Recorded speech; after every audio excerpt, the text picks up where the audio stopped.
It starts somewhere painfully ordinary, a drive-through line, a paper bag.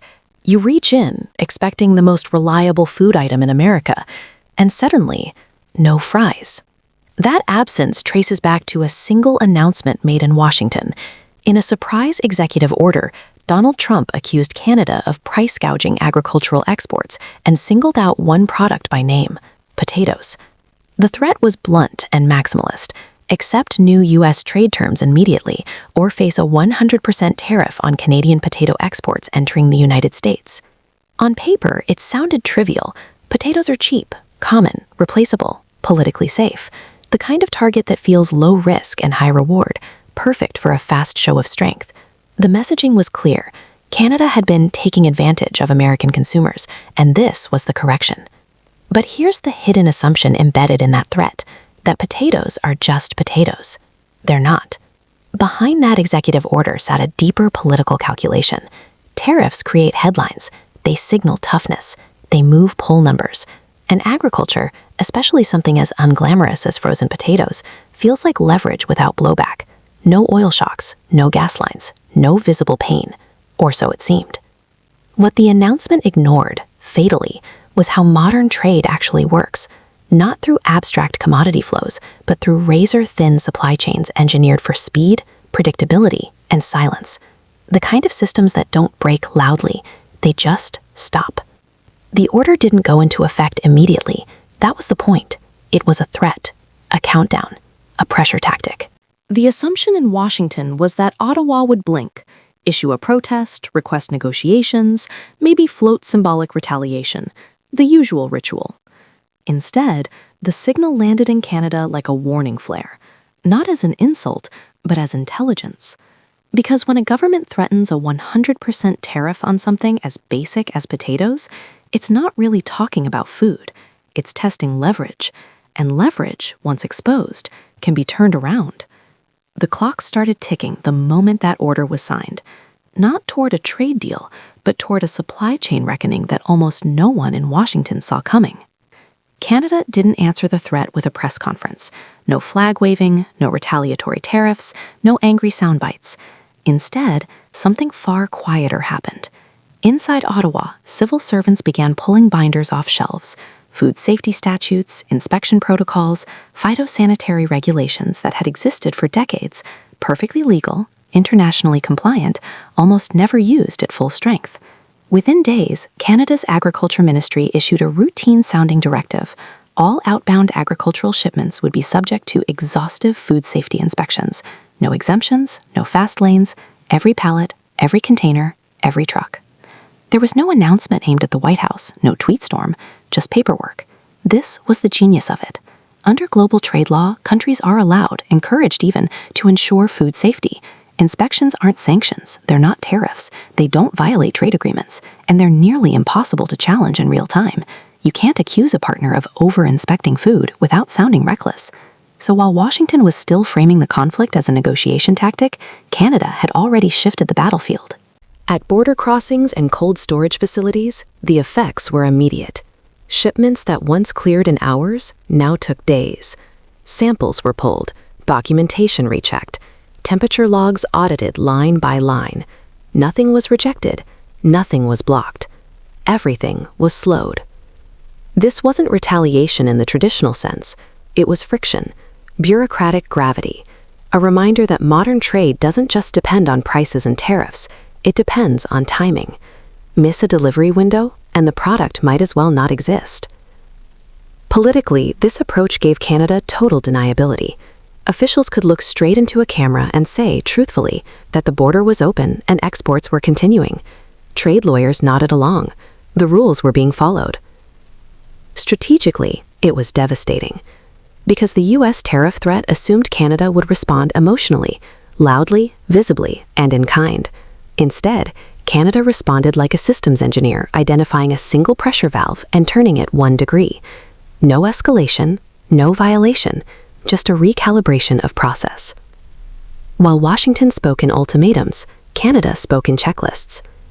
And that difference between spectacle and procedure was about to expose a vulnerability running straight through the American economy. The American fast food system runs on precision, not abundance, not surplus.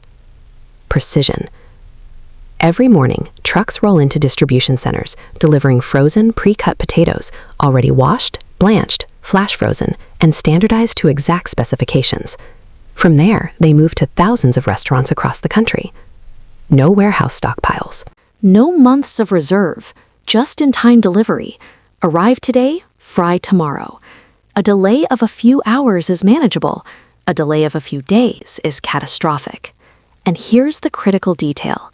A massive share of those frozen fries doesn't come from Idaho. It comes from Canada, specifically from large-scale processors clustered near the border, integrated directly into American supply networks.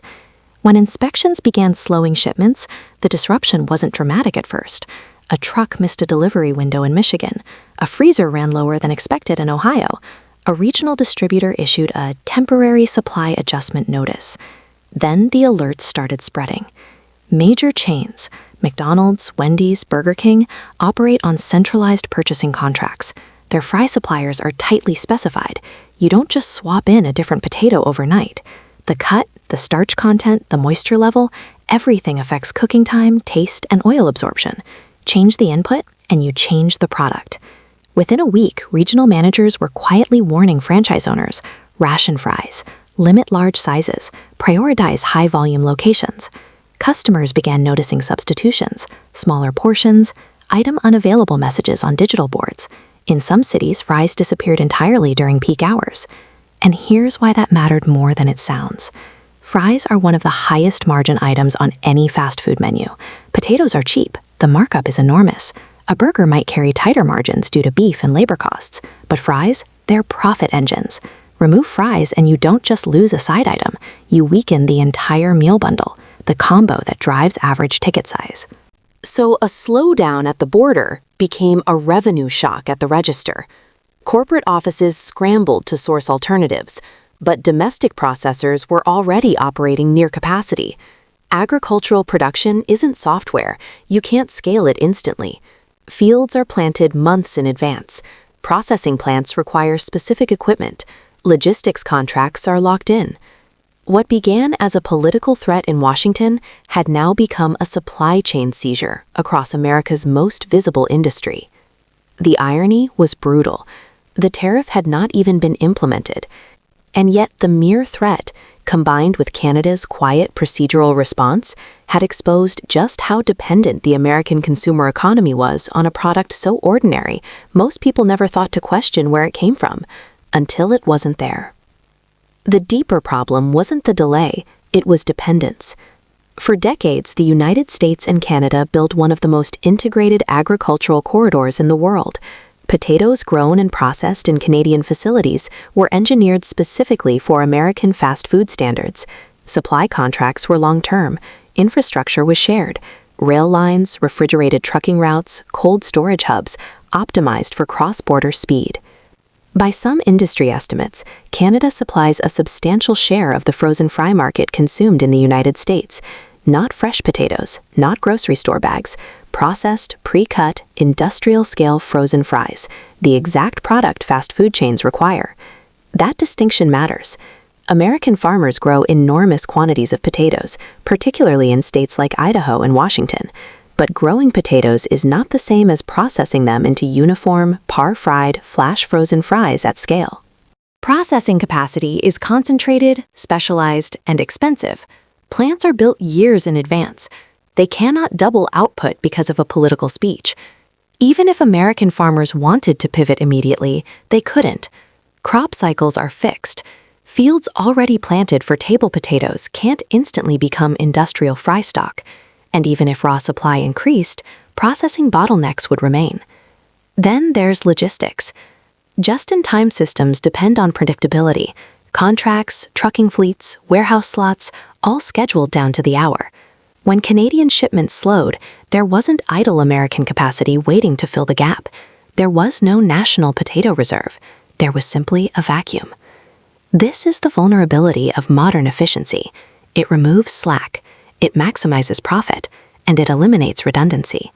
For years, integration with Canada made economic sense. Shared standards, minimal friction, stable trade under agreements like USMCA. It lowered costs for American companies and consumers alike. But integration creates leverage. When Washington threatened a 100% tariff, it assumed power flowed in one direction, that access to the American market was Canada's primary vulnerability. What the slowdown revealed was more complicated. In a tightly integrated system, leverage runs both ways. The United States was not just a buyer, it was structurally dependent on the speed and reliability of Canadian supply. And once that reliability became uncertain, even temporarily, the fragility of the entire fast food model came into view. The shortage wasn't caused by a closed border. It was caused by friction, measured in hours and days. That's all it took to shake one of America's most ubiquitous industries. And when an industry that visible starts wobbling, financial markets don't wait for clarity. Wall Street noticed before Washington admitted there was a problem. The first signals were subtle. Analysts began revising short-term earnings projections from major fast food chains.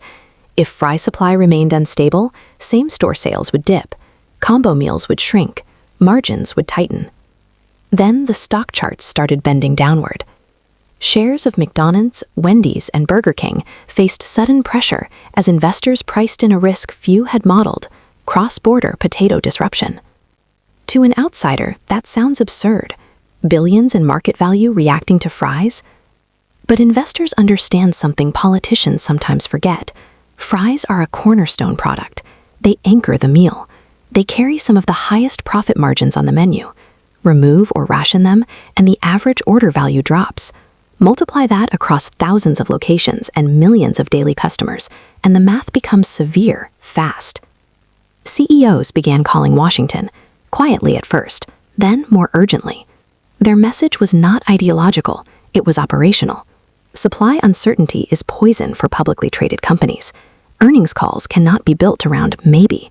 Franchise owners cannot plan staffing around possibly.